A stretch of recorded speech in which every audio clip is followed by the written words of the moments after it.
অনেকদিন থেকেই আমার একটা পাহাড় কেনার শখ, কিন্তু পাহাড়কে বিক্রি করে তা জানি না। যদি তা দেখা পেতাম তাহলে দামের জন্য আটকাতো না। আমার নিজস্ব একটা নদী আছে, সেটা দিয়ে দিতাম পাহাড়টার বদলে। কে না জানে পাহাড়ের যে নদীর দামই বেশি।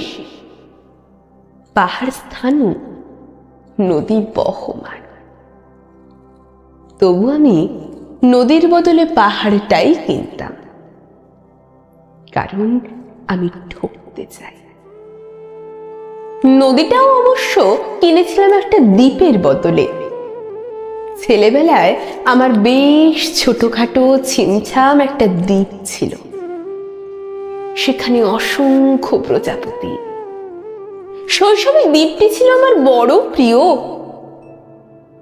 আমার যৌবনে দ্বীপটি আমার কাছে মাপে ছোট লাগলো।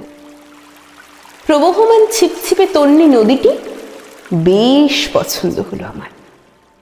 বন্ধুরা বলল, ওইটুকু একটা দ্বীপের বিনিময়ে এত বড় একটা নদী পেয়েছিস, খুব জিতেছিস তো মাইরি।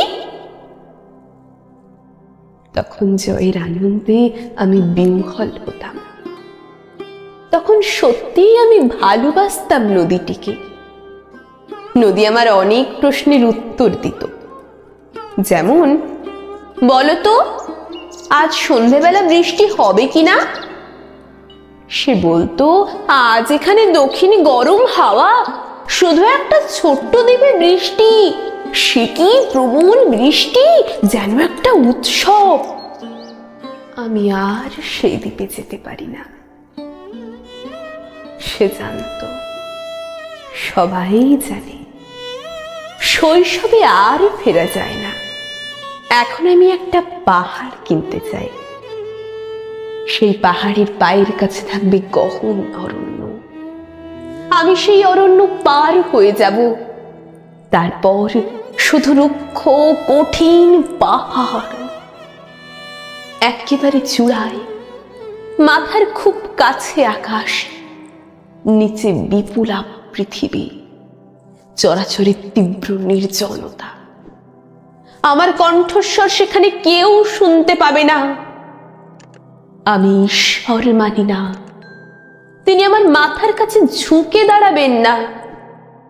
আমি শুধু 10 দিককে উদ্দেশ্য করে বলবো, প্রত্যেক মানুষই অহংকারী। এখানে আমি একা, এখানে আমার কোনো অহংকার নেই। এখানে জয়ী হওয়ার বদলে ক্ষমা চাইতে ভালো লাগে। হে 10 দিক, আমি কোনো দোষ করিনি, আমাকে ক্ষমা কর।